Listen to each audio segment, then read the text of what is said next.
Before this video begins, I would like to give a quick thank you to my Asban Team level patrons Fallon Cortez and Nathan Gibson. Thank you so much for supporting the channel. Everybody, and welcome to a bit of an impromptu video because today is the day we've finally had another Doctor Who trailer, and I thought I'd just do a quick little video kind of going through my thoughts and kind of what I think of the new bits we've seen. So I'm just going to do this quick little video, not really like a reaction video, it's not my thing, but more just kind of my thoughts and some interesting things that might not have been picked up on. So naturally, this trailer was being teased throughout the week. A lot of people hoped that we'd be getting a release date trailer, you know, actually telling us when the episodes are coming out. I would have hoped that they would give us like a concrete date or, you know, an understanding of when the episodes are coming out, whether it's all in 1 week or whether it is weekly on Saturdays or whatever. You know, it's a shame that we don't quite yet have that, but that might be coming in a press release or something in this next week probably. But to talk about the trailer itself, it's got a lot of shots that we've already seen in the previous teaser trailers, but there's a few I kind of really want to highlight to begin with. So to start, we get kind of a big indication of that conversation Donna is having with Sylvia. Obviously that's been kind of a major narration for the trailers so far, you know, just these clips of her talking about what she's missing in her life, and here we get kind of a more expanded look at that scene, which is kind of good. It's a nice, you can tell the scene's there as this framing device, a kind of a little bit of exposition to people who may have forgotten what happened to Donna or anything like that. So it's good. It's a good way to frame these trailers and remind people of that context. We also get a bit more from the start of the Star Beast. I remember a little while ago someone on YouTube pieced together the clips from trailers and stuff that's been filmed, you know, on set location, and kind of pieced together the opening scene, and this kind of just further lends credence to that being spot on. I think it's an interesting choice that they actually show footage from Stolen Earth and Journey's End. I think it's important to remember that that episode came out over like 15 years ago by this point, so it is kind of important to have that there. We also finally get the other side of that "if she remembers me she'll die" scene that 14 was having. It turns out to be with Ruth Madeley's character, whose name I can't remember. We already know she's part of UNIT, so I imagine at some point, you know, after the initial crash of Beep, the Doctor goes a separate way to investigate or whatever. Maybe he gets brought into UNIT, although I think that stuff is from Wild Blue Yonder or The Giggle. You know, I think it's kind of later on. I think this, where it's a Loki thing, maybe he just bumps into her naturally, or, you know, they investigate when UNIT attack the Wrath Warriors. So it's interesting to see that she's the one he's talking to. I do remember in like some of the initial leaks when the specials were first announced, they mentioned a character who kind of matches her vague description as the person who heals Donna and like manages to fix her memories. So that could be playing into that, where she knows about these memories because the Doctor told her. I'm still not kind of sure whether I like that aspect of the plans, if they are true. I understand what Russell's doing, where he wants to undo what he thought was a bit of an unjust ending to the character, but I thought it was a really nice tragic ending to the character. You know, not everyone can have a happy ending. It would be kind of annoying if they can just reset Donna's brain and everything goes to normal, like some of the leaks are maybe speculating. Another interesting thing that this voiceover mentions is the idea that Donna's drawing everything in. That kind of runs parallel to the whole kind of Destiny sub-themes they had in Series 4. You know, kind of going on about like the fate of the Doctor and Donna being drawn together.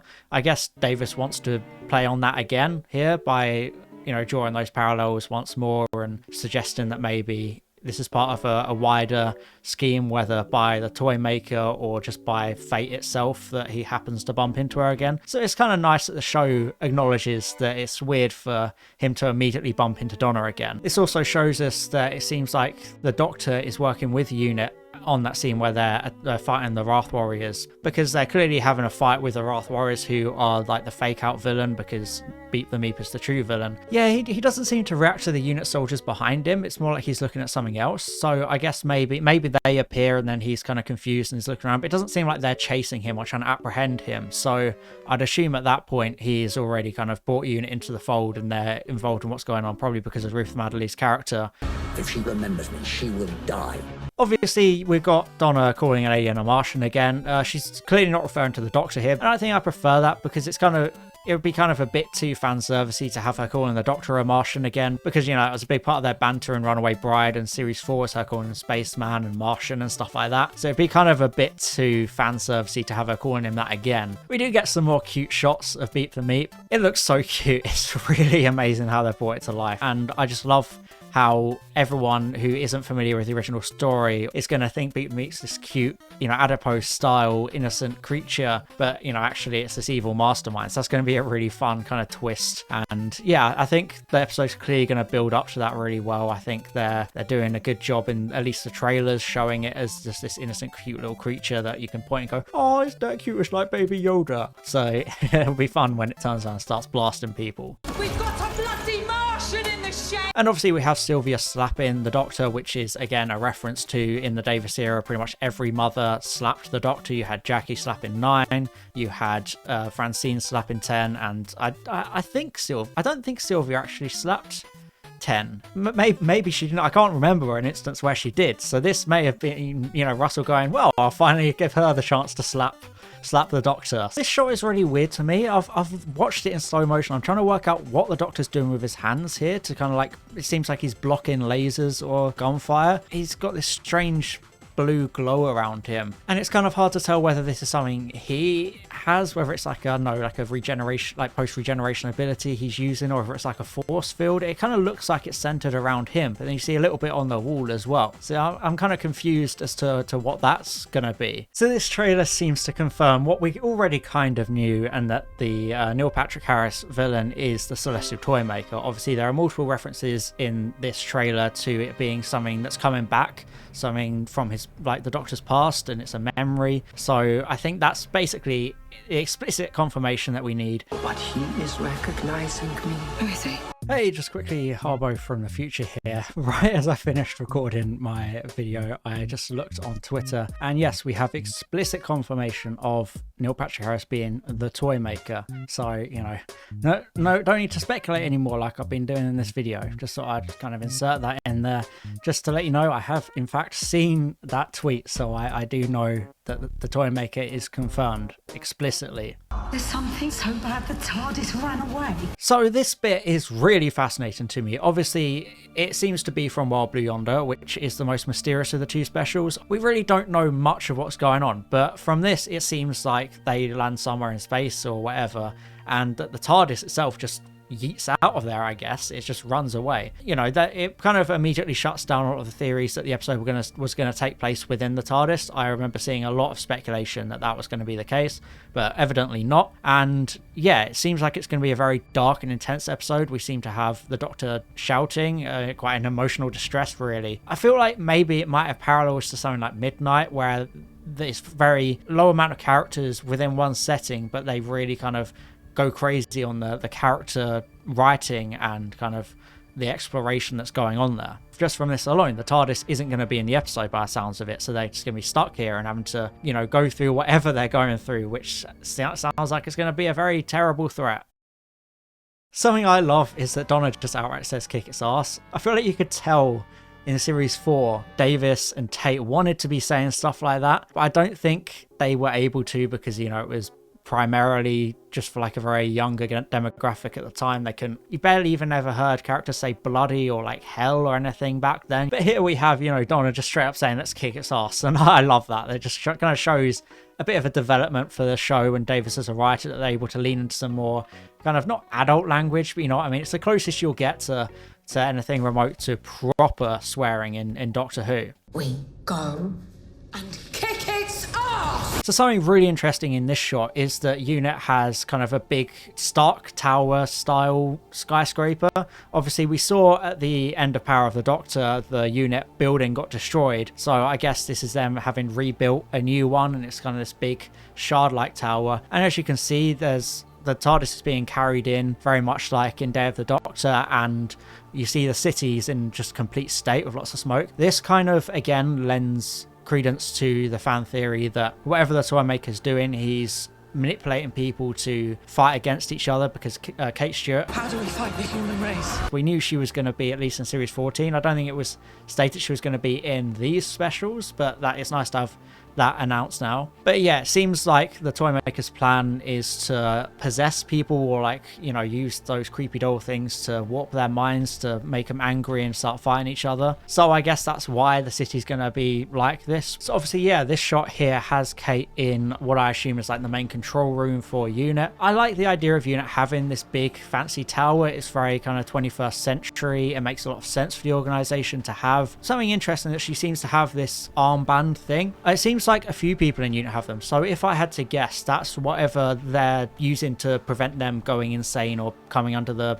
manipulation of the brain or whatever that the toy maker's doing. Because I think you can see it on the soldier who's escorting the Doctor and Donna. So it looks like that's what they're using. So what it looks like in this shot is that towards the end of the Star Beast, Donna's going to be kind of taken away by the TARDIS. I was always interested in how they're going to explain Donna going back with 14 and traveling with him again, but you know, especially without Rose and her family. But I guess here maybe the Doctor just shows her into the TARDIS just for a second, and then for whatever reason probably the doors will shut by themselves and the TARDIS will get taken away. So it's a good excuse for them to kind of go on that adventure before coming back down to Earth in present day. It looks pretty intense what's happening to the TARDIS. It's kind of like a force field, which might be the toy maker meddling again, because he might have his hands on all three specials. I think he'll probably be the overarching villain in kind of minor ways. Maybe he has something to do with Beep the Meat, or he has something to do with whatever the Wild Blue Yonder plotline is, and then obviously you get the reveal in the Giggle. So this shot again looks like it's probably something from Wild Blue Yonder, and it's really interesting because I don't know whether this is going to be like the villain or just some general like energy stuff. Obviously it's got to be important, otherwise they wouldn't have it in the trailer. But it looks like it might be some sort of portal. Correct me if I'm wrong, but it kind of very vaguely looks similar to the wormhole from The Time of Children. It's probably way off the bat. I'm not willing to put any stock in any kind of prediction there, but it could make an interesting link if this is some sort of wormhole or portal. Maybe because, you know, it looks like there's a doorway behind it, or it could be some sort of gas leak or something like that. You know, it could literally be anything. I'm just purely speculating here and just saying what it reminds me of. There's obviously been speculation that the whole thing is some sort of illusion. You know, that's why Donna's back. That's why 14 looks the way he does. As far as I can tell from the if I remember the leaks correctly, it's not going to be the case. Why does it have to be this? So as I mentioned earlier, there's, you know, you get some emotional Tennant scenes. Obviously one of them's clearly from the Giggle, as he kind of has a confrontation with the toy maker and says it's his fight and to leave everyone else alone. But this one is a lot more interesting to me because it's clearly from Wild Blue Yonder. Again, this is what makes me think it's going to be a very character-driven kind of bottle episode. This seems like he's going to have to make some sort of big choice, maybe, you know, maybe choose between himself or Donna or something like that, because it's a very, it's reminiscent again of The End of Time. Very much feels like high stakes reaction to whatever's going on in Wild Blue Yonder. So the episode continues to fascinate me because we still don't know anything about it. We saw it in previous teasers in Wild Blue Yonder, you know, he's very apologetic to Donna, and people have been split on whether that's to do with the episode events themselves or if he's apologizing for what he had to do to her. I think maybe if this clip is anything to go by, it could be more that it's something to do with the episode. I did mention earlier about the shot, but I really love it. It just looks incredible. If I had to guess, this is obviously from the Giggle, but it looks like it could even be from the Star Beach. You know, just the Doctor looks up and it's this hint of something more going on. That could be a really interesting tease. He sees the toy maker looking like this, and it's just a fantastic visual on its own. That's one thing I love about these specials coming up. They look very cinematic and high budget and truly deserving of the moniker of specials. Again, this looks like from Wild Blue Yonder, and it's again the Doctor freaking out. It really seems like it's something high stakes. Maybe he feels like Donna's dead or something like that. It does look like it's some sort of spaceship or space station, but I feel like it might be from close to the climax with, again, how the Doctor's clearly distressed at whatever's going on. So this is an interesting shot. This is obviously either from the Star Beast or the Giggle. It's clearly after Donna gets her memories back. She looks a lot more composed and understanding of whatever's going on, and the Doctor is obviously very torn up about, you know, the fact that he was able to save her life last time but took away her memories. It would be nice to see these kind of character moments. You know, as much as I'm not huge on the whole reversing Donna's memories getting erased, it'll be interesting to see them that whole plot point at least being addressed and the Doctor showing guilt for that, because a lot of people seem to blame the Doctor for not letting her die. I've always been in a situation where he was doing the most Doctorish thing in the moment, which is to give her any sense of life, even if that's, you know, half the life she had. It seems like whatever happens in Wild Yonder, the TARDIS seems to like rip through a doorway or get ripped through a doorway or a wall or something, because I think there was a promo image that came out in an interview that it looks similar to this. So I guess maybe this is at the start and the TARDIS gets ripped into this place or forced into this place, and a Doctor and Donna come stumbling out, and then the TARDIS gets yanked back away and they're stranded. And it's interesting to see kind of the lighting in the windows, because it kind of looks like regeneration style explosive lighting. I don't think that's what it's going to be. I think it will just be a fire inside there. Yeah, it's so interesting to see these little bits from Wild Blue Yonder, because it's such a mysterious story. And then obviously the trailer ends with that great shot of Ncuti Gatwa's 15th Doctor. We're finally getting a different shot of him from these trailers. I've been aching for just something new. I think they're tricking us with the regeneration energy sound leading into this. Obviously, from an advertising standpoint, it's a way to reinforce that he will be coming after. But I don't think this is going to be post-regeneration. Whatever's going on that has Ncuti Gatwa appearing in either Wild Blue Yonder or The Giggle, because we have been told he will be appearing in at least some capacity in one or all of the specials. I think this may be him in the Guardians of the Edge thing. The background looks like it matches up to the desert-like thing we saw in Power of the Doctor. You know, I'm probably completely wrong with that. You know, I always seem to predict stuff and it goes completely wrong. But that's what the vibes are giving me from that. It looks like he's not wearing the 10th, 14th Doctor's outfit, which is again why I don't think it's post-regeneration. Instead, he looks like he's already wearing his own outfit. So again, I'm fascinated in seeing how this adds up. Now, to get into heavy leaks and potential heavy spoilers if they do turn out to be true, I'm just giving you fair warning, because this will be potential big spoilers if it does happen. There's a leak that I've heard from that's been doing the rounds for a while, and with the supposed confirmation of Davina McCall being in the specials in some capacity, that apparently confirms it somehow. I'm not exactly sure. I haven't read the leaks fully myself. I got Tharis to tell me a while back, and he told me that apparently in these specials at the end, the 14th and 15th Doctors will split apart or whatever and both become their own fully stable people, and that the 14th Doctor with the actual TARDIS, you know, the current real TARDIS, will live with Donna and her family and go on adventures with them or whatever, whilst the 15th Doctor, Ncuti Gatwa, gets a new TARDIS and goes on his adventures. Obviously, if that's the case, I think that would be an absolute disaster for the show, and kind of insulting to say that Ncuti Gatwa can't even get the actual TARDIS and he has to settle for his own. And it's also just a bit stupid to be like, you know, there's another David Tennant Doctor just able to live his own life, not following by the rules that all the others have had to.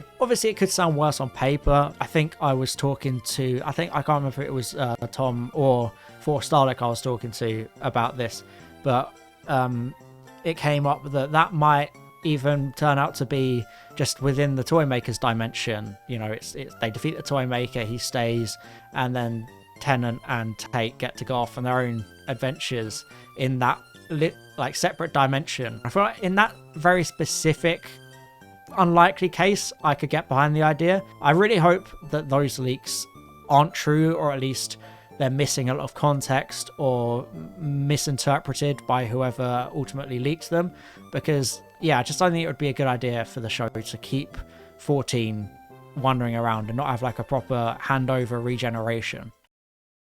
But yeah, it's all kind of speculation. One thing I'm really annoyed about, like I mentioned at the start, is no release date. And that's not just because I'm planning all my content for November and I want to understand what's going on. It's just such a shame they haven't given us a proper date. There's been some discourse in the community recently about whether it will be all in 1 week leading up to the actual anniversary, or whether it will be split across 3 weeks. Personally, I'd prefer it if it's split across 3 weeks, not only because, you know, I can make a video for each one, but also just because it makes it more interesting to watch things unfold slowly. But yeah, I know this video has been a bit rambly and kind of probably you haven't learned anything new or anything special. It's not been a hugely revolutionary video, but I just wanted to get my thoughts and opinions on the trailer out. Wild Yonder continues to fascinate me. There's so little we know about it. We've only had some some of these very few select scenes. I'm still more excited for series 14 than the specials, but obviously I'm super excited for the specials nonetheless. I'm just kind of more interested in seeing where things go on a more full-time basis with Gatwa and Millie Gibson. But anyway, yeah, I'll stop rambling now. Thank you for watching this video. I hope it was interesting, and even if it wasn't, I hope you still clicked on it so I can make lots of moolah, so I can, you know, make videos I care more about. Like a big video I'm almost finished making. Probably my favourite video of the year. And yeah, I'll see you next time. Thanks for watching. Bye-bye. And I'd just like to thank my Asbantium level patrons, Fallon Cortez and Nathan Gibson, my Diamond level patrons, Glenna Clark and Valter, my Platinum level patrons, Maximilian Foreman and Nix Games, and all my Gold level patrons, Boots, Daniel Shillito, Francois AK Line Vortex, Robert Hock, and Tom Azar. Thank you so much for your support.